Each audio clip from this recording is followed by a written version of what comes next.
రాజా, రాజులకు రాజు, ప్రభులకు ప్రభు, నిన్న నేను నిరంతరం ఒకే రీతిగా ఉన్న దేవుడు. పరిశుద్ధుడు పరిశుద్ధుడు అని నిత్యం వేల దూతలతో 24 పెద్దలతో 4 జీవులతో కొలవబడే దేవుడు. మరొకసారి నీ యొక్క పరిశుద్ధ దినాన, పునరుద్ధాన దినాన మమ్మల్ని అందరినీ నీ మందిరావరంలో చేర్చి నిన్ను స్తుతించి నిన్ను గణపరచడానికి, నిన్ను హెచ్చించడానికి మాకు ఇచ్చిన ఈ సమయాన్ని బట్టి వందనాలు చెల్లించుకుంటున్నాను. ఈ రీతిగా మరొకసారి నన్ను మమ్మల్ని నీ సంఘంలో ఏర్పరచుకొని ప్రభు మరి ఒక చిన్న మందగా ప్రభు మరి నిరంతరం నేను స్తుతించడానికి, కనపరచడానికి ఇచ్చిన సమయాన్ని బట్టి వందనాలు చెల్లించుకుంటున్నాను. ఈ దినం ఓ ప్రభు మరి ఎవరైతే చూడలేదో వారికంటే అత్యధికులం కానప్పటికీ నీ యొక్క ప్రేమ చేత, వాత్సల్యం చేత, కృప చేత మమ్మల్ని బ్రతికించి సజీవ లెక్కలో ఉంచి సజీవమైన దేవుడైన మిమ్మల్ని స్తుతించడానికి మాకు ఇచ్చిన సమయాన్ని బట్టి వందనాలు చెల్లించుకుంటున్నాను. ఈ రీతిగా మరొకసారి చేరి వచ్చిన నీ ప్రియబిడ్డలను బట్టి వందనాలు చెల్లించుకుంటున్నాను. వారి యొక్క ఆరాధన నిమిత్తమై, వారి యొక్క ప్రార్థన నిమిత్తమై, వారు తీసుకొచ్చిన సమర్పణ నిమిత్తమై ప్రార్థన చేస్తుంటున్నాను. దాన్ని బట్టి వందనాలు చెల్లించుకుంటున్నాను. ఎవరైతే నీ బిడ్డలు తండ్రి ప్రభు ఇంకా వస్తూ ఉంటున్నారో మార్గ మధ్యంలో వారికి తోడుగా ఉండండి. ప్రతి ఒక్కరూ ప్రభు మరి నీ మందిరంలో నిన్ను స్తుతించి నీ బలలో చేయవేసే భాగ్యాన్ని వారు కలగజేయమని వేడుకుంటున్నాను. ఈ రీతిగా మరొకసారి నన్ను మమ్మల్ని నీ పాదాల చెంత తీసుకొస్తుండగా నీ శిలువ చాటున మరుగుపరచండి. ఈ యొక్క దినమంతటిలో తోడుగా ఉండండి. మమ్మల్ని అభిషేకించి నీ రక్త ప్రోక్షణ మాపై కుమ్మరించండి. ఓ ప్రభు మరి నిన్ను ఆరాధించడంలో, ఓ ప్రభు మరి నీ యొక్క బలలో చేయవేసే భాగ్యాన్ని మాకు కలగజేయండి.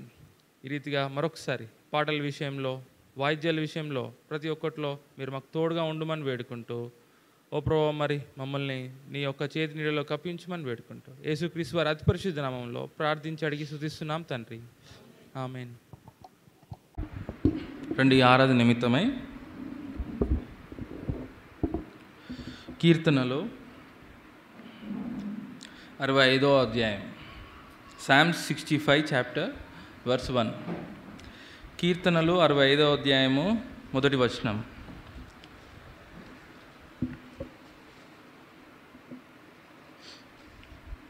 అందరం కలిసి చదువుకుందాం. కీర్తనలు 65వ అధ్యాయం మొదటి వచనం. దేవా, సియోనులో మౌనంగా నుండుటకు నీకు స్తుతి చెల్లించుటే నీకు మొక్కుబడి చెల్లించుటవలసి ఉన్నది.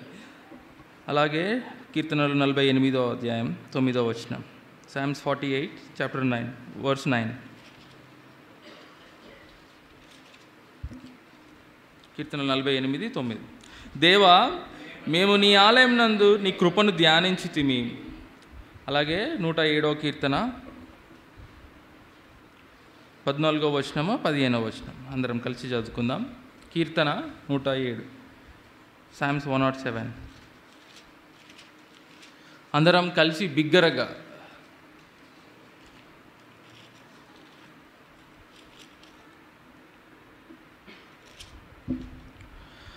వారి కట్లను తెంపివేసి చీకటిలో నుండి మరణాంధకారంలో నుండి వారిని రప్పించెను. ఆయన కృపను బట్టి నరులకు ఆయన చేయు ఆశ్చర్య కార్యములను బట్టి వారు యెహోవాను కృతజ్ఞతాస్తుతులు చెల్లించుదురుగాక.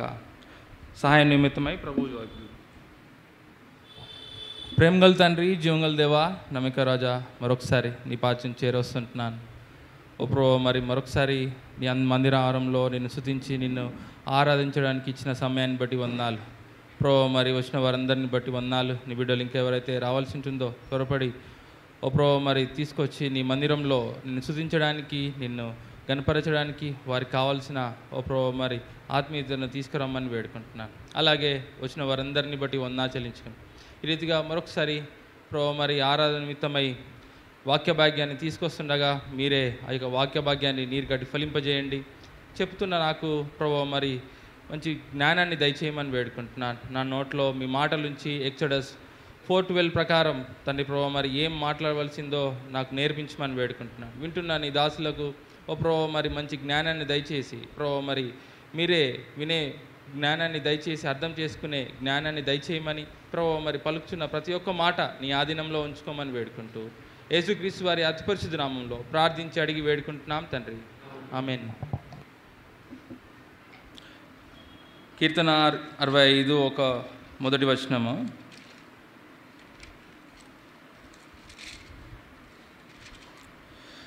దేవా సియోనులో మౌనంగానుంటా నీకు స్థితి చెల్లించుటే, నీకు మొక్కుబడి చెల్లింపవలసి ఉన్నది. ఇక్కడ దావీదు కీర్తన ఇంగ్లీష్లో 65 ఒకసారి చదవండి.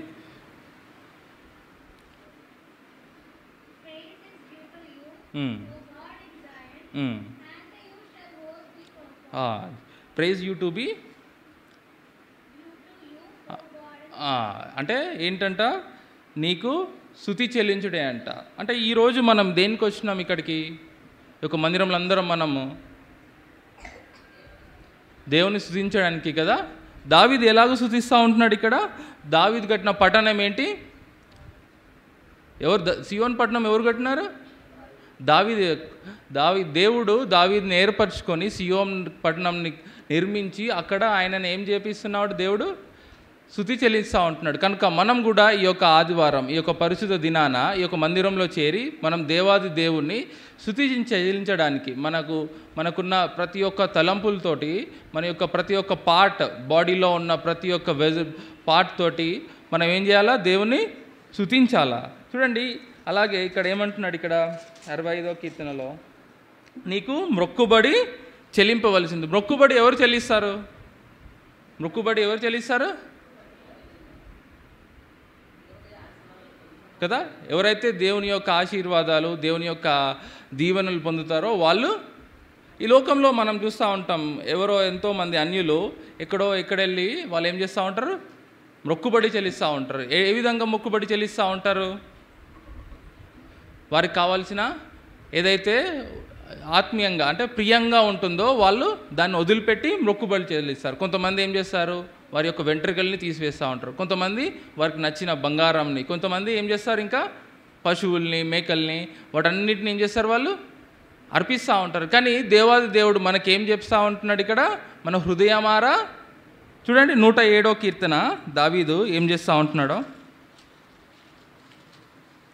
117వ కీర్తన, Psalms 117.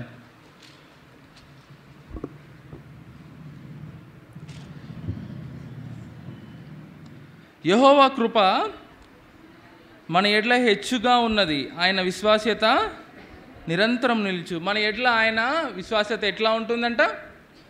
హెచ్చుగా ఉంటుందంట కదా. ఈ లోకంలో చూస్తూ ఉంటాం, ఒకరి పట్ల ఒకరికి విశ్వాస్యత ఉండదు, ఒకరి పట్ల ఒకరికి నమ్మకం ఉండదు. కానీ దేవాది దేవుడు యేసుక్రీస్తు ప్రభువారు మన పట్ల చేసిన యొక్క త్యాగాన్ని మనం ఎట్లా చూస్తూ ఉంటాం? అని ఒక విశ్వాస్యతని ఎట్లా చూస్తూ ఉంటున్నాడు దావీదు ఇక్కడ? హెచ్చుగా చూస్తూ ఉంటున్నాడు కదా. చూడండి, 49వ కీర్తనల దావీదు కోరాహు కుమారులు ఏం చేస్తూ ఉంటున్నారు ఇక్కడ 48:9లో.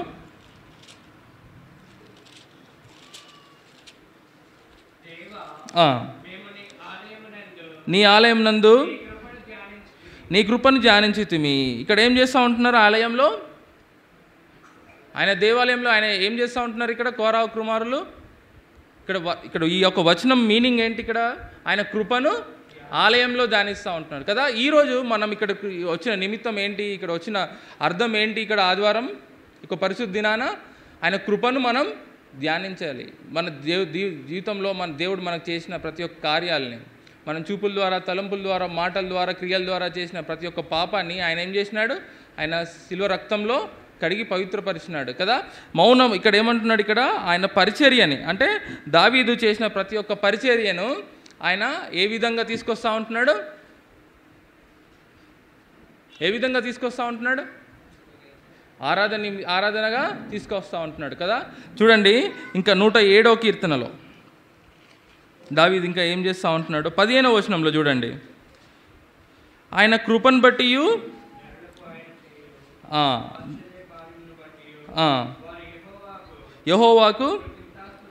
యెహోవాకు కృతజ్ఞతాస్తుతులు చెల్లించుదురుగాక. అంటే కృప అంటే ఏంటి? ఇక్కడ 107వ కీర్తనలో 17వ వచనంలో కృప అని అంటున్నారు. ఇక్కడ కృప అంటే ఏంటి? ఏదైతే మనకి పాత్రులం కామో, ఏదైతే మనకు లేదో దాన్ని పాత్రులుగా చేసి, ఏదైతే మనకు జీవితంలో మనకు కావాల్సిన ప్రతి ఒక్క ఆశీర్వాదము ఆయన కృపతో మనల్ని నింపి అంటున్నా ఉన్నాడు. ఈ కృప అనే వర్డ్ బైబిల్లో 371 టైమ్స్ ఉందంట. ఎన్నిసార్లు ఉంది? 371 సార్లు ఉందంట. అలాంటి కృపని బైబిల్లో ఎవరు ఎక్కువ పొందదగిన వారుగా ఉంటున్నారు? దావీదు, ఇంకా పాత నిబంధనలో దావీదు, కొత్త నిబంధనలో అపోస్తులైన పౌలు కదా. అపోస్తులైన పౌలు ఎట్లాంటి వాడు? అపోస్తులైన పౌలు ఆయన పేరేంటి? ఫస్ట్ సౌలు కదా. సౌలు పౌలుగా ఎలా మారినాడు?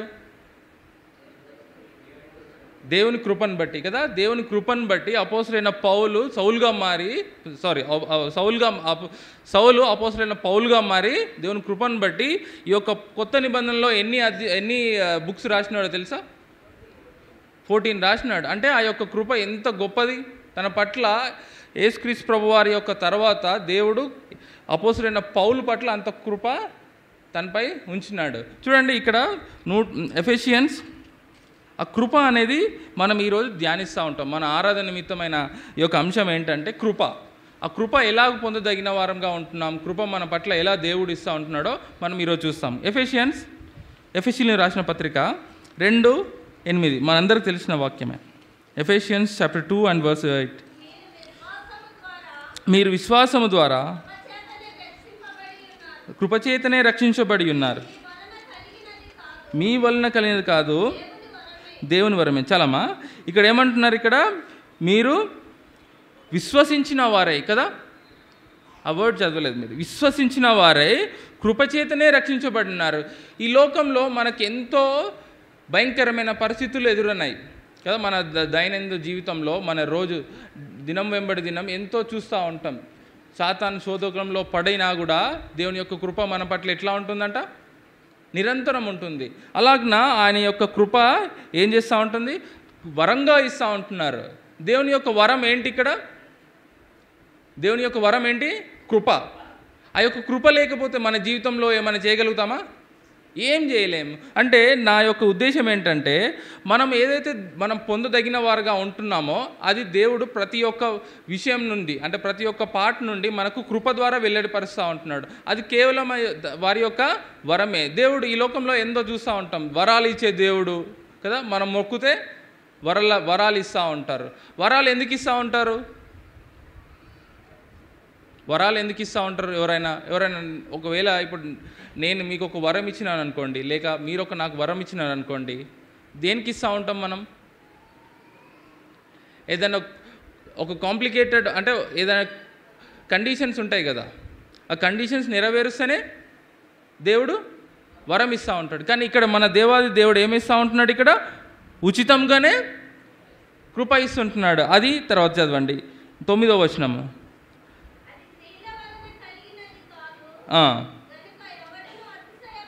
వీలు లేదు.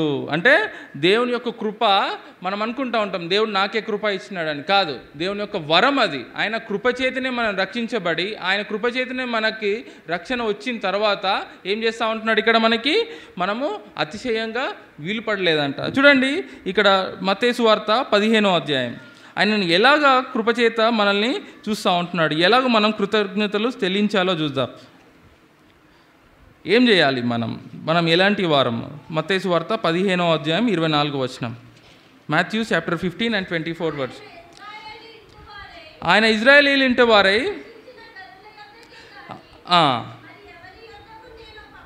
చాలమ్మా. ఇక్కడ ఏమంటున్నాడు? ఇక్కడ ఇజ్రాయేల్ ఇంటి వారై నశించిన గొర్రెల యొద్దకే. మనం ఎలాంటి వారంగా ఉంటున్నామంట? మనం రక్షణ లేని మునుపు, కృప లేని మునుపు మనం ఎలాంటి వారంగా ఉంటున్నారంట? నశించిపోతున్న ఆత్మల్ని రక్షించడానికి క్రీస్తు యేసు ఈ లోకం వచ్చిన వార్త నమ్మదగినను కదా. ఇవన్నిటిని బట్టి మనం ఏం చేయాలా? ఆయన ఆరాధించాలా. మనం నశించిపోతున్న గొర్రెలం. అంటే చూడండి ఇక్కడ గొర్రెల గురించి చెప్తూ ఉంటున్నాడు కాబట్టి మత్తయి సువార్త 18:12-14. మత్తయి సువార్త 18:12. మీకేమి తోచు?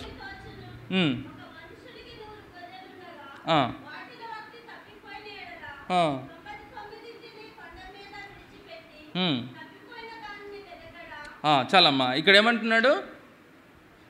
యేసు ప్రభుకి 100 గొర్రెలు ఉన్నాయి. ఆ 100 గొర్రెల్లో ఎన్ని గొర్రెలు తప్పిపోయినాయంట? ఒక్క గొర్రె. ఆ ఒక్క గొర్రె కోసం ఏం చేస్తూ ఉంటున్నాడు? వెతుకుతూ ఉంటున్నాడు కదా. దేవుని రాజ్యంలో ఒక్క ఆత్మ రక్షించినా కూడా ఏమవుతుందంట? ఎంతో సంతోషం కదా. అది దేవుడు మీరు నేనుగా ఉండాలని కోరుకుంటా ఉన్నాడు. చూడండి, అదే యోహాను సువార్త 10వ అధ్యాయం. దేవుడు మన పట్ల ఎట్లా ఉంటున్నాడో యోహాను సువార్త 10వ అధ్యాయము, జాన్ చాప్టర్ 10 verse 11.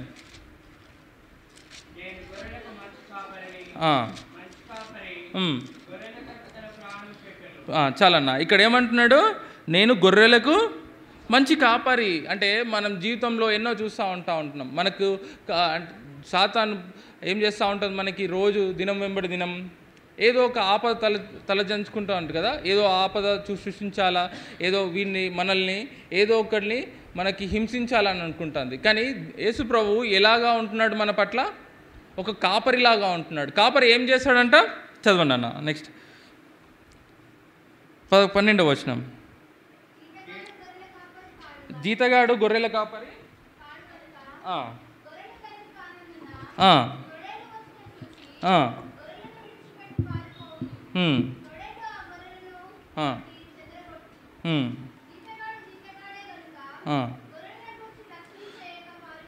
చాలంట. ఇక్కడ ఏం చేస్తున్నాడు? మన ఇంట్లో ఒక జీతగాడిని పెట్టినాం అనుకోండి, మనకి ఎంతవరకు సాయం చేస్తూ ఉంటాడు? ఎంతవరకు సాయం చేస్తూ ఉంటాడు? ఒక లిమిట్ వరకు సాయం చేస్తాడు కదా. మార్నింగ్ వచ్చి ఎప్పటి వరకు వెళ్ళిపోతాడు? సాయంత్రం వల్ల. అదే ఇంట్లో మనకు కాపరిగా, మన తల్లిదండ్రులుగా ఎవరైతే ఉంటున్నారో వాళ్ళు ఎంతవరకు ఉంటారు మనకి? మనం ప్రాణాంత వరకే కదా. మనల్ని ఎంతో కంటికి పాపులాగా చూస్తూ ఉంటాడు. అలాగన యేసు ప్రభు ఇక్కడ ఏం చేస్తూ ఉంటున్నాడు? మనకి ఒక జీతగాడిలా కాకుండా ఒక నిజమైన గొర్రె కాపరిలాగా ఉంటున్నాడు. నిజమైన రక్షణ గల ఉంటా ఉన్నాడు. చూడండి, ఇక్కడ 13వ వచనంలో జీతగాడే కనుక గొర్రెలను గురించి లక్ష్యం చేయడు. కానీ యేసు ప్రభు మన పట్ల తన రక్షణను వెల్లడిపరుస్తూ ఉంటున్నాడు. మనం నశించిపోకుండా, మనము అంటే సాతాను బంధకంలో పడకుండా ఆయన మనల్ని రక్షించగోరవారుగా ఉంటా ఉంటున్నాడు. మనం కూడా ఆయన చేసిన ప్రతి ఒక్క మేలుల్ని, అంటే దేవుని యొక్క భయంతో మనం ఆరాధించాలి. ఎందుకు ఆరాధించాలా? మనం దేవుని ఎందుకు ఆరాధించాలా? బేసిక్ థింగ్ కదా. అసలు ఎందుకు మనల్ని దేవుడిని ఆరాధించడానికి మనల్ని ఈరోజు ఇట్లా మనల్ని కూడుతూ ఉంటున్నారు? ఎందుకు? మనల్ని సృష్టించినాడు కదా. ఎందుకు మనల్ని ఆరాధించాలా? మనల్ని సృష్టించినాడు, మనల్ని బ్రతికించినాడు, మనకు కావాల్సిన ప్రతి ఒక్క అవసరతలను తీరుస్తూ ఉంటున్నాడు. దాటన్నిటిని బట్టి మనం ఆరాధించాలా. ఈ యొక్క కృప ఎలాగుంటుందో చూద్దాం. ఇక్కడ లూకా సువార్త కీర్తనలు 138. కీర్తనలు 138 1.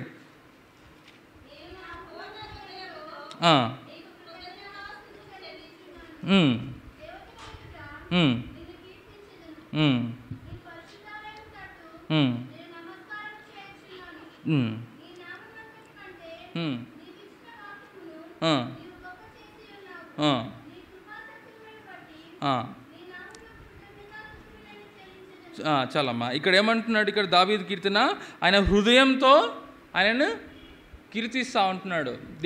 దేవుడు దావీదుని ఏమని సత్కరించినాడు? ఏ మాటతో తనను బిరుదు ఇచ్చినాడు? నా యొక్క హృదయానుసారుడు కదా. హృదయానుసారుడు అనడానికి మనకు కావాల్సిన అంత గొప్ప అంటే ఆ యొక్క గొప్ప క్వాలిఫికేషన్ ఏంటి? దేవునికి లోబడాల. దావీదు లోబడినాడు కదా. ప్రతి విషయంలో ఒక యుద్ధం చేయాలన్నా, ఏదన్నా మాట నెరవేర్చుకోవాలన్నా ప్రతి విషయంలో దేవుని దగ్గర ఏం చేసినాడు? తను ప్రార్థన చేసుకొని దేవుని యొక్క అనుమతిని తీసుకున్నాడు. కాబట్టి దేవుడు దావీదుని నా హృదయానుసారుడా అని అంటున్నాడు. చూడండి, ఇక్కడ 22వ వచనంలో నీ పరిశుద్ధాలయం తట్టు నేను నమస్కారము చేయుచుంటున్నాడు. అంటే ఇంగ్లీష్లో ఏముంటుందంటే, mercy is the God's fundamental character that shows is love and compassionate. అంటే కృప అనేది దేవుని యొక్క మినిమం క్యారెక్టర్ అంట. అది ఏం చేస్తుంది అంటే మన పట్ల తన ప్రేమను వ్యక్తపరుస్తూ ఉంటుంది, తన ప్రేమను వ్యక్తపరుస్తుంటుంది, తన విశ్వాసతని వ్యక్తపరుస్తూ ఉంటుంది. ఎలాగ వ్యక్తపరుస్తుంది? మనకి ఇచ్చిన రక్షణను బట్టి వ్యక్తపరుస్తుంది, తన కృపను బట్టి మనకు వ్యక్తపరుస్తూ ఉంటున్నారు. తన కృపను ఎట్లా ధ్యానిస్తాలో చూద్దాం ఒకసారి. లూకా సువార్త 6:36. లూకా సువార్త 6:36. కాబట్టి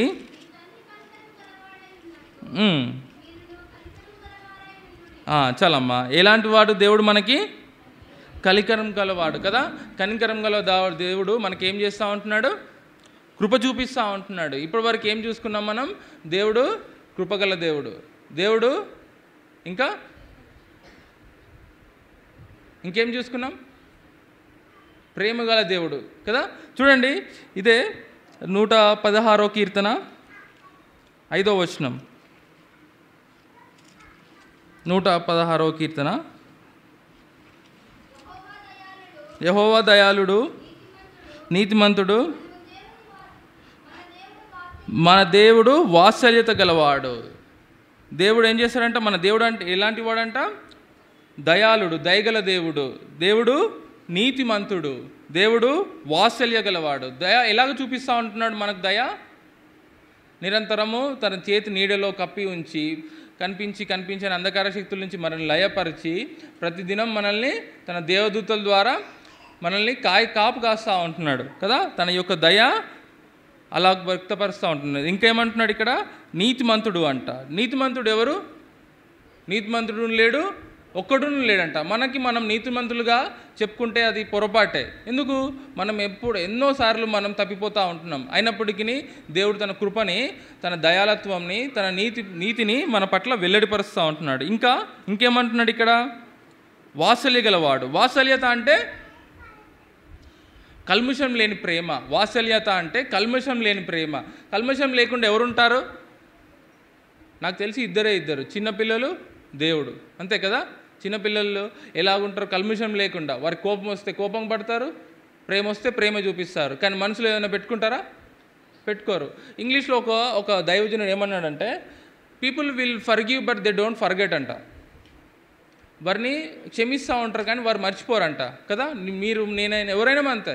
ఒక ముస్లాంని పిలిచి, ఒక ముస్లింని పిలిచి అడగండి ఎవరైనా, ఎప్పుడైనా నీకేమైనా కోపం వచ్చిందా అంటే, అవును బిడ్డ, ఆ రోజు నాకు ఇట్లా జరిగింది అని అంటారు. కానీ ఆ రోజు అక్కడ ఆయన ఆమె అక్కడ క్షమిస్తూ ఉంటారు, కానీ ఏం చేస్తారు? వారు మర్చిపోరంట. అది మన జీవితం అలాంటిది. కానీ దేవుడు ఎట్లాంటి వాడు? కల్మషం లేని ప్రేమ, అదే వాత్సల్యం మన పట్ల వెల్లడిపరుస్తూ ఉంటున్నారు. చూడండి, ఇంకా 1 యోహాను 4:10. ఎందుకు ఆయన కరికరమైన దేవుడో చూద్దాం. ఆయన వాత్సల్యత ఎందుకు చూపించినాడో చూద్దాం. ఎందుకు ఆయన మన పట్ల ఆయన ఎందుకు ఎలా ఉంటున్నాడో చూద్దాం. 1 యోహాను 4:10.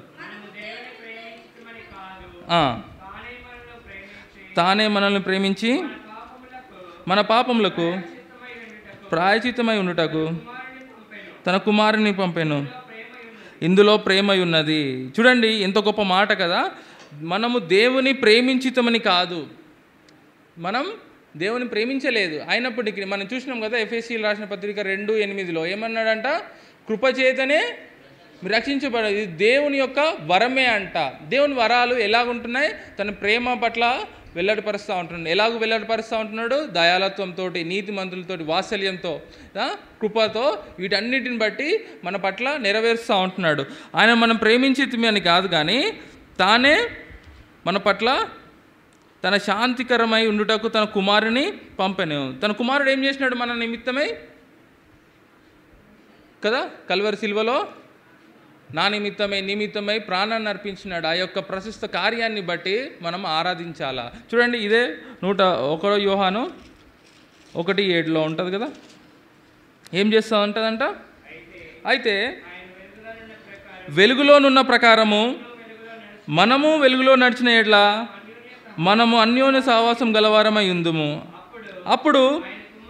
అప్పుడు ఆయన కుమారుడైన యేసు రక్తము ప్రతి పాపం నుండి మనల్ని పవిత్రులుగా చేయును. చూడండి, ఎంత గొప్ప ధన్యత మనకి. ఈ లోకంలో ఎవరు మన కోసం ప్రాణం పెట్టరు, ఎవరు మన కోసం దెబ్బలు తినరు, ఎవరు మన కోసం చనిపోరు. కానీ దేవాది దేవుడు ఆ యొక్క యేసు ప్రభు ఒక్కరే మన నిమిత్తం ఏం చేసినాడు? తన ప్రాణాన్ని బలిగా అర్పించినాడు. కేవలం నీ కోసం, నా కోసం. ఆ యొక్క దేవుని యొక్క రాజ్యంలో మనల్ని ప్రవేశింపజేయడానికి మనం చేసిన ప్రతి ఒక్క చూపుల ద్వారా, తలంపుల ద్వారా, మాటల ద్వారా చేసిన ప్రతి ఒక్క పాపాన్ని తన యొక్క రక్తంతో మనల్ని కడిగి పవిత్ర చేసినాడు. ఆ యొక్క శిలువ చేసిన ప్రశస్త కార్యాన్ని బట్టి మనం ఆరాధించాలా. చూడండి, ఇంకా సామెతలు కీర్తనలు 30వ అధ్యాయం 5వ వచనం. ఆయన యొక్క ప్రేమ, ఆయన మనల్ని ప్రేమించినాడు కాదు కదా, ఆయన ప్రేమ ఎట్లా ఉందో చూద్దాం. ఆయన కోపము నిమిషం మాత్రమే ఉండును, ఆయన దయ ఆయుష్కాలం అంతా ఉంటుందంట. చూడండి ఎంత గొప్ప వాక్యం కదా. ఆయన కోపం ఎట్లా ఉంటుందంట? నిమిషం మాత్రమే ఉంటుంది. మనం అనుకుంటాం దేవుడు మన పట్ల కనికరం చూపిస్తలేడు, కృప చూపిస్తలేడు, దేవుడు నాకు సహాయం చూపిస్తలేడు. మనం అనుకున్నది కాకపోతే ఏం చేస్తాం? అప్పుడు మనం ఏకంగా దేవుడినే తిడుతూ ఉంటాం కదా. నాకు దేవుడు సహాయం చేయలేదు, నా ఎగ్జామ్స్లో పాస్ చేయలేదు, నాకు జాబ్ ఇవ్వలేదు, నా పెళ్ళి కాలేదు, నాకు గర్భఫలం చేయలేదు, నాకు బంగారం రాలేదు, నాకు చీరలు రాలేదు, నాకు రియల్ ఎస్టేట్లో ప్లాట్ రాలేదు, ఇవన్నీ అనుకుంటాం. కానీ దేవుడు మన పట్ల ఏం చేస్తూ ఉంటున్నాడు? తన ప్రేమను వ్యక్తపరుస్తూ ఉంటున్నాడు. ఇవన్నీ కాదు, ఈ యొక్క భూలోక సంబంధమైన విషయాలు కాదు దేవుడు మన పట్ల కోరుకునేది. ఆ యొక్క మహిమలో కదా. మత్తయి సువార్తలో ఒక మాట ఉంటుంది 18:18 చూద్దాం ఒకసారి.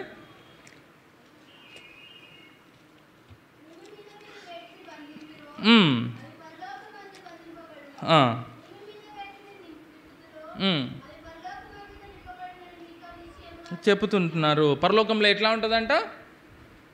పరలోకంలో ఏముంటుంది?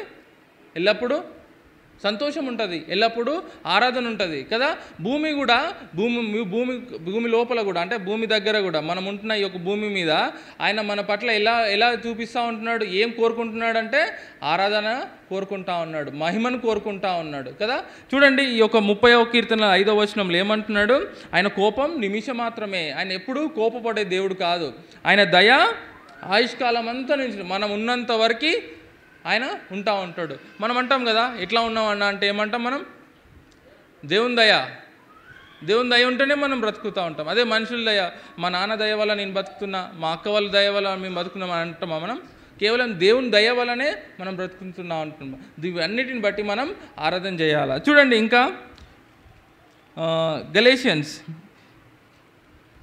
గలతీయులకు రాసిన పత్రిక 1వ అధ్యాయం 15వ వచనం. Galatians chapter 1:15. ప్రత్యేకపరిచి తన కృపచేత నన్ను పిలిచిన దేవుడు నేను అన్యజనులతో కుమారుని ప్రకటింపవలెను. చూడండి ఇక్కడ చాలా 2 మాటలు ఉంటాయి ఇక్కడ. ఆయనను తల్లి గర్భమున పడినది మొదలుకొని నన్ను ప్రత్యేకపరిచినాడంట. ఎంత గొప్ప వాక్యం. మనల్ని ఎక్కడి నుంచి ప్రత్యేకపరిచినాడు? మనల్ని దేవుడు చెడు సహవాసంలో నుంచి, చెడు తలంపుల్లో నుంచి, చెడు మార్గం నుంచి మనల్ని ప్రత్యేకపరిచినాడు. ఎప్పుడు ప్రత్యేకపరిచినాడు? తల్లి గర్భంలో నుంచి. ఎవరు ఇస్తారు అట్లా చెప్పండి? ఆ యొక్క మాట ఎవరు చెప్తారు? నువ్వు కడుపులో ఉన్నప్పుడే నేను ఏర్పరచుకున్నాను ఎవరు అంటారు? దావీదు అంటాడు కదా. మీరు నన్ను రూపింపిన చూస్తే ఆశ్చర్యకరంగా ఉంటుందంట. అలాంటి ఆశ్చర్యకార్యము దేవుడు మన పట్ల వ్యక్తపరుస్తూ ఉంటున్నాడు. ఇంకేమంటున్నాడు? తన కృపచేత నన్ను పిలిచిన దేవుడు అంట. ఆయన కృపచేతనే మనల్ని పిలిచినాడు కదా. ఇప్పటిదాకా అనుకున్నాం కదా, God's mercy is fundamental attribute that shows is mercy, love and forgiveness అంట. ఆయన ఆ యొక్క కృప, ప్రేమని ఇంకా కంపాషనేట్ కృపని వెల్లడిపరుస్తూ ఉంటుందంట. ఇంకా ఏమి ఉండదంట? తన కోపాన్ని ఉండదంట. అది ఎవరి పట్ల నెరవేరుస్తుంది? హ్యూమన్ నేచర్కి, ఆ యొక్క హ్యూమన్ టెండెన్సీని తను దూరపరుస్తూ ఉంటాడు. మనం ఎట్లా ఉన్నప్పటికీ తన కృప మన పట్ల నెరవేరుస్తూ ఉంటున్నాడు. ఎట్లా నెరవేరుస్తూ ఉంటున్నాడో చూద్దాం. ఇక్కడ గలేషియన్స్ 15:1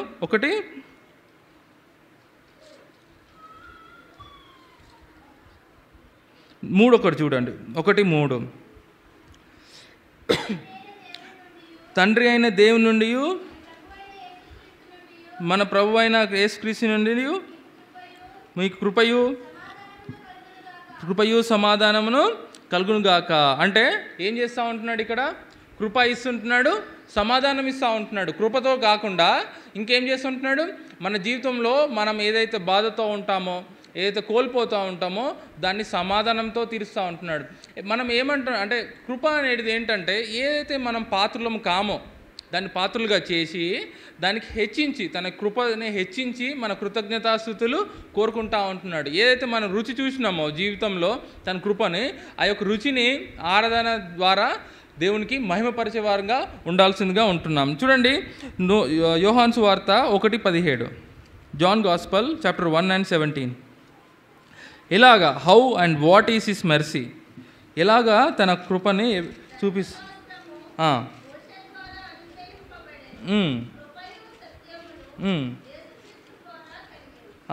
చూడండి ఇక్కడ ధర్మశాస్త్రం ఎట్లా ఉంటుందంట. ధర్మశాస్త్రం ఎవరు ఇచ్చినారు మనకి? మోషే ఇచ్చినాడు. కానీ కృప ఎవరు ఇచ్చినారు? యేసు ప్రభు. అంటే కృప అంటే ఏంటి ఇక్కడ? ఇండైరెక్ట్గా యేసు ప్రభువే. ఎప్పుడైతే నీకు కృప ఉంటే ఎవరు ఉన్నట్టు? యేసు ప్రభు ఉన్నట్టు. కృపను వదిలిపెట్టినట్లయితే యేసు ప్రభుని వదిలిపెట్టినట్టు. మనం యేసు ప్రభుని వదిలిపెడతామా? వదిలిపెట్టలేం. ఎందుకు వదిలిపెట్టాం మనం? దేవుడు మనల్ని రక్షించినాడు కాబట్టి, దేవుడు మనల్ని ప్రేమించినాడు కాబట్టి, తన దయ, తన వాత్సల్యం, వాటన్నిటిని బట్టి మనం ఆరాధించి తన కృపని మనం ఇంకా పొందదగిన వారంగా, ఇంకా దినం వెంబడి దినం కృపని మనం రుచి చూడాల్సిందిగా దేవుడు హెచ్చిస్తూ ఉంటున్నాడు. ఇంకా చూడండి ఇక్కడ ఏమంటున్నాడంటే తన యొక్క కృప, ఇంకా కృప కాకుండా ఇంకేమంటున్నాడు ఇక్కడ? సత్యంను. సత్యం అంటే కదా, చూడండి ఇదే 8:32 యోహాను 8:32. సత్యం ఎట్లా ఉంటుందంట?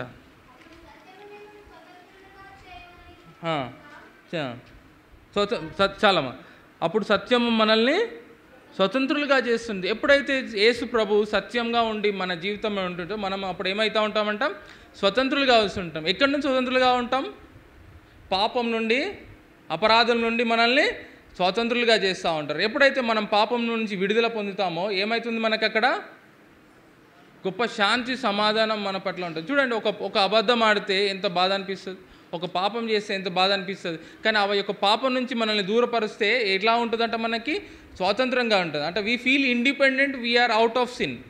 మనం ఎప్పుడైతే స్వతంత్రులుగా, మనం ఎప్పుడైతే పాపాన్ని వదిలిపెడతామో అప్పుడు మనం మనకు ఎట్లా కలుగుతుందంట? మనకు స్వతంత్రులుగా కలుగుతూ ఉంటుందంట. చూడండి ఇంకా యోహాను సువార్త 1:16 1:16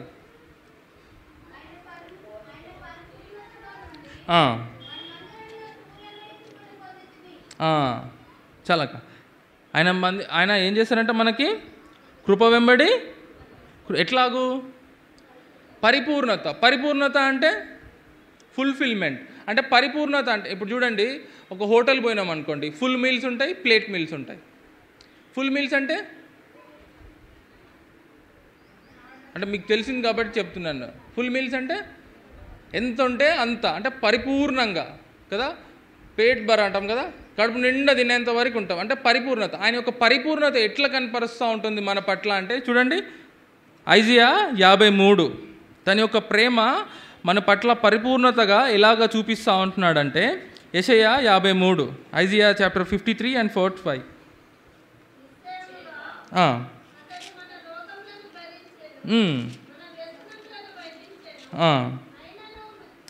ఆయనను మెత్తబడినవాని గాను, దేవుని వలన బాధింపబడినగాను, శ్రమ పొందినవాని గాను మనం అతనిని ఎంచితిమి. ఇప్పుడు లైన్ బై లైన్ చూసుకుందాం. ఇక్కడ పరిపూర్ణత తను నిత్యంగా మనం ఏం చేసినాడంట? ఆయన ఏం భరించినాడంట? రోగాలను భరించినాడు. మన రోగాలను ఎవరు భరిస్తాడు? మన ఇంట్లోనే భరించలేరు, పక్కకున్న నర్సే భరించలేదు. చూసినాం కదా, కరోనా వస్తే ఎంతమంది మన జీవితాలు ఎట్లయిపోయినాయి.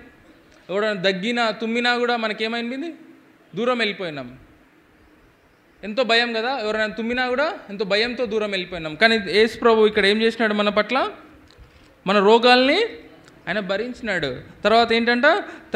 మన వ్యసనములను వహించిన, మన వ్యసనాలన్నింటినీ తను తీసుకొని మనకి రక్షణ కలిగజేసినాడు. తన కృపని మనకు వెల్లడిపరుస్తూ ఉంటున్నాడు. ఇంకా ఆయనను మెత్తబడిన వానిగాను, దేని వలన బాధింపబడినవాడు, తనను మొత్తబడినగాను చేసినాడు.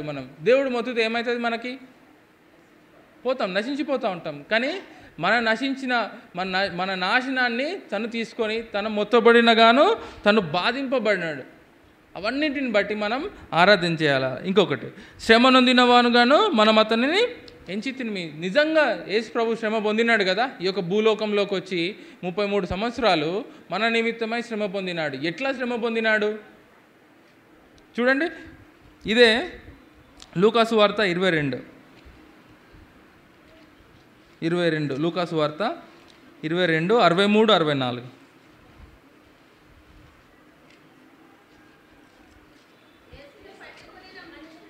యేసును పట్టుకొనిన మనుషులు చాలమ్మా. ఫస్ట్ ఇక్కడ ఏం చేస్తున్నారు? ఇక్కడ ఆయనను అపహసించినారంట. దేవాది దేవుడిని, సజీవులైన దేవుడిని, యేసుక్రీస్తు ప్రభువాన్ని వారు ఏం చేసినారు?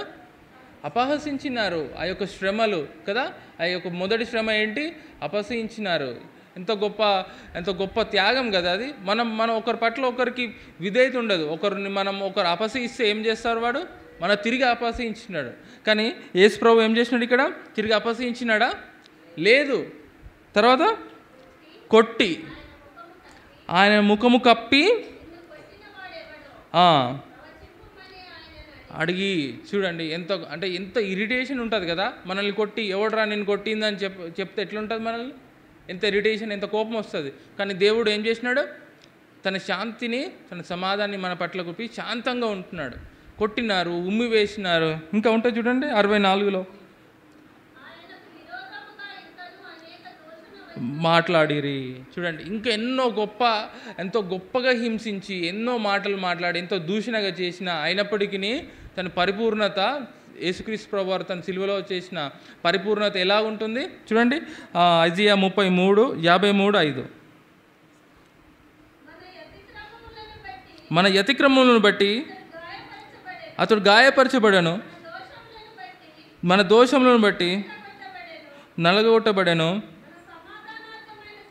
మన సమాధానార్థమైన శిక్ష అతని మీద పడెను, అతడు పొందిన జబ్బల చేత స్వస్థత కలుగుతుంది. చూడండి కదా, శిల్వ కార్యం లేనిది ఏం చేస్తారంట? మనకు కృప లేదు. శిల్వ కార్యం ఒకవేళ శిల్వలో యేసు ప్రభువు వారు చనిపోకపోతే ఈ పాటికి మనం ఏం చేసేవారం? నశించిపోయేవారం. శిల్వ కార్యం లేనిది మనకు కృప లేదు కదా. యేసు ప్రభువు అంటేనే కృప. యేసు ప్రభు కృపను, సత్యమును మనకు అనుగ్రహించినాడు. తన కృపను మనకు అనుగ్రహించి ఆ యొక్క పాపం నుండి, శాపం నుంచి మనల్ని స్వతంత్రులుగా చేసినాడు. ఆ యొక్క కృప లేనిది, మనకి శిలువ కార్యంలో చేసిన కృప లేకపోతే మన జీవితంలో మనం ఏం చేయలేదు. సో ఆ కృపను బట్టి మనం ఈరోజు దేవుణ్ణి ఆరాధించాలి. ఇంకా తిరిగి చూద్దాం కృప ఎలాగా ఉంటుందో. 108వ కీర్తన. మనం ఆయన ఆరాధించాలంటే ఆయన కృపను రుచి చూసిన వారమై ఉండి సిలువ చేసిన మనకు కృపను చూపించాలి. 108వ కీర్తన 4వ వచనం. యెహోవా నీ కృప ఆకాశం కంటే ఎత్తైనది, నీ సత్యము మేఘముల కంటే ఎత్తుగా ఉన్నది. చూడండి, ఆయన కృప ఎట్లా ఉంటుందంటే మన పట్ల ఆకాశం కంటే ఎత్తుగా ఉంటుందంటే. ఇప్పుడు ఈ యొక్క భూమండలంలో, అంటే ఈ యొక్క సోలార్ సిస్టంలో మన ఎర్త్ ఉంటుంది, దాంతోపాటు ఇంకొక 9 శాటిలైట్స్ ఉంటాయి కదా. అట్లాంటిది కాకుండా ఇంకా మిల్కీ వే ఉంటుంది, ఇంకా ఇంకా ఇంకా ఇంకా పెద్ద పెద్ద ఇంకా ట్రిలియన్స్ మిలియన్స్ మిల్కీ వేస్ ఉంటాయి. అంత పెద్ద ఆకాశంలో కదా, అంత పెద్ద ఆకాశంతో దావీదు ఎట్లా కొలుస్తూ ఉంటున్నాడు? కృపతోటి కొలుస్తూ ఉంటున్నాడు. ఈ ఆకాశం కంటే దేవుని యొక్క కృప అత్యధికం గంట. అట్లాంటి కృప చేత మనల్ని నింపినాడు దేవుడు. దాన్ని బట్టి మనం ఆరాధించాలా. ఇంకా ఏమంటున్నాడు చూడండి, నీ సత్యము మేఘములంతా ఎత్తుగా ఉన్నదంట కదా. ఆయన సత్యం మన పట్ల ఎట్లా ఉంటుంది? మేఘముల కంటే, అంటే ఎంతో గొప్ప. మేఘములు కలుసుకుంటే, 2 మేఘములు గుద్దుకుంటే ఏమవుతుంది? మెరుపు వస్తుంది కదా. ఆ యొక్క మెరుపు ఎట్లాంటిదంటే కొన్ని కోట్ల సంవత్సరాలకి కావాల్సిన ఎలక్ట్రిసిటీ మనకి ఉంటుందంట. మెసాచ్యూసెట్స్ ఇన్స్టిట్యూట్ వాళ్ళు, ఒక కాలేజీ వాళ్ళు పరీక్షలు చేస్తే 2 మేఘాలు గుద్దుకుంటే ఒక మెరుపు వస్తుంది. ఆ మెరుపు ద్వారా వచ్చే కరెంటు కొన్ని కోట్ల సంవత్సరాలు ఉంటాయంట. చూడండి, ఇప్పుడు కరెంటు ఒక 1 అవర్ లేకుండానే మనం ఉండలేము. అట్లాంటి కరెంట్ని చూసించే మేఘముల కంటే ఏం చేస్తూ ఉంటున్నాడంట దేవుడు? తన యొక్క సత్యంను వెల్లడిపరుస్తూ ఉంటున్నాడంట. వీటన్నిటినీ మనం ధ్యానించాలా. దావీదు చెప్పినాడు కదా, సియోనులో మౌనంగా ఉండక నీ కృపను ధ్యానించాలంటే. ఈ కృపలన్నింటిని బట్టి మనం ధ్యానించాలి. ఇంకా కృప ఎట్లా మన పట్ల ఎట్లా ఉంటుందో చూద్దాం. ఈ యొక్క రోమీయులకు రాసిన పత్రిక 6వ అధ్యాయము 22వ వచనం. Roman chapter 6 and 22 words. అయినను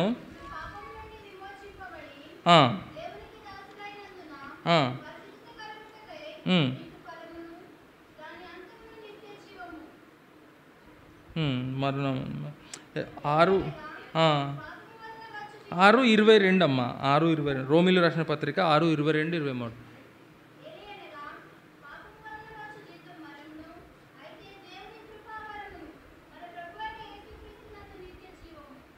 రోమీయులకు రాసిన పత్రిక 6వ అధ్యాయం 22. ఆయనను ఇప్పుడు పాపం నుండి విమోచించబడి దేవునికి దాసులైన ఉందన పరిశుద్ధ కలుగుటయే మీకు ఫలము, దాని అంతము నిత్య జీవము. ఏలైనగా పాపములో పచ్చు జీతం మరణము, అయితే దేవుని కృపావరము మన ప్రభు అయిన యేసుక్రీస్తునందు నిత్య జీవము. చూడండి, ఇక్కడ నేనేం చెప్పదలుచుకుంటున్నానంటే, ఆయన యొక్క కృప మనల్ని ఏం చేస్తూ ఉంటుందంట, పాపం నుండి విమోచించా ఉంటుంది కదా. మొదటి ఏంటంటే పాపం నుండి మనల్ని విమోచిస్తూ ఉంటుంది. ఆ యొక్క విమోచన ఫలం ఎట్లా ఉంటుంది మనకి, అంత నిత్య జీవము అంట. ఆ యొక్క విమోచన ఫలం మనకి పట్ల నిత్య జీవంతో ఎలా ఎలా ఎలా ఉంటుందంట, పాపం వల్ల మరణము జీతము. అంటే ఏదైతే పాపంతో మనం మరణం చెందుతూ ఉంటామో, కానీ ఆ యొక్క కృప మన పట్ల ఎట్లా ఉంటుందంట, యేసు ప్రభువు నందు నిత్య జీవము అంట. అంటే ఈ కృప మన పట్ల నిత్య జీవంగా ఉంటా ఉంటుంది. రెండవది చూద్దాం, ఎఫెసీయులకు రాసిన పత్రిక 1:7 తన కృప ఎలాగ వెల్లడపరుస్తూ ఉంటున్నారు.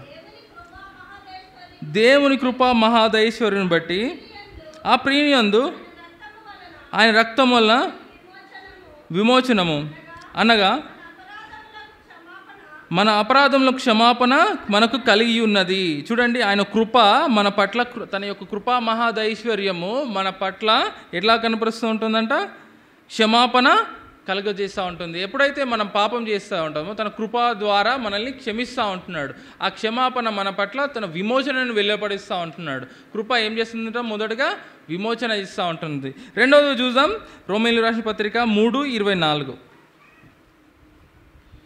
రోమీయులకు రాసిన పత్రిక 3:24 Romans 3:24 కాబట్టి నమ్మువారు ఆయన కృపచేతనే క్రీస్తు యేసునందలిని విమోచన ద్వారా ఉచితంగా నీతిమంతులమని తీర్చబడుచున్నారు కదా. ఇక్కడ మొదటగా ఏం చేసినాము, విమోచన. తన కృప ఎలా కనిపిస్తుంది మనకి, విమోచన. రెండవదిగా ఆ విమోచన ద్వారా మనల్ని నిర్వోతకముగా నీతిమంతులంగా చేస్తూ ఉంటుంది. తన కృప విమోచనించింది, తన కృప మనల్ని నీతిమంతులుగా చూపిస్తూ ఉంటుంది. ఎంతో గొప్ప మాట కదా, ఎంతో గొప్ప ధైర్యము, ఎంతో గొప్ప భరోసా. మనల్ని ఏం చేస్తూ ఉంటున్నాడు, మనల్ని దేవుడు నీతిమంతులుగా తీర్చా ఉంటున్నాడు. ఇంకా చూడండి, చివరగా 1 పేతురు 2:9 1 Peter 2:9 1 Peter chapter 2:9 అయితే మీరు చీకటిలో నుండి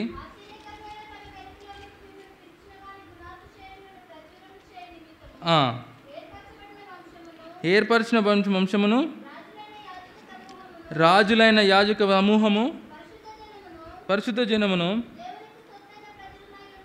దేవునికి సొత్తైన ప్రజలంగా ఉంటున్నాడంట. దేవుని యొక్క కృప ఎట్లా మనల్ని వెల్లడిపరుస్తుంటుంది, ఆశ్చర్యకరమైన తన వెలుగులోకి మనల్ని తీసుకొస్తూ ఉంటున్నాడు. అంతేకాకుండా యాజకమైన, రాజులైన యాగ సమూహంగా మనల్ని చేస్తూ ఉంటున్నాడు. చివరికి ఏం చేస్తున్నాడు, మనల్ని కనికరింపస్తూ ఉంటున్నాడు. ఇది కాబట్టి కృప ఎలా ఉంటుందంటే మొదటగా విమోచిస్తూ ఉంటుంది, రెండవదిగా మనల్ని నీతిమంతులుగా చేస్తుంది, మూడవదిగా మనల్ని ఏర్పరచుకుంటూ ఉంటుంది. ఎలాగో ఏర్పరచుకుంటుంది, రాజులైన యాజక సమూహంగా, ఇంకా పరిశుద్ధ జనంగా మనల్ని ఏర్పరుస్తూ ఉంటుంది. వీటన్నింటిని బట్టి మనం ఇవన్నింటిని ధ్యానించి ఈరోజు మనం ఆరాధనలో ప్రవేశిద్దాం. రండి, ఆరాధనలో ప్రవేశిద్దాం.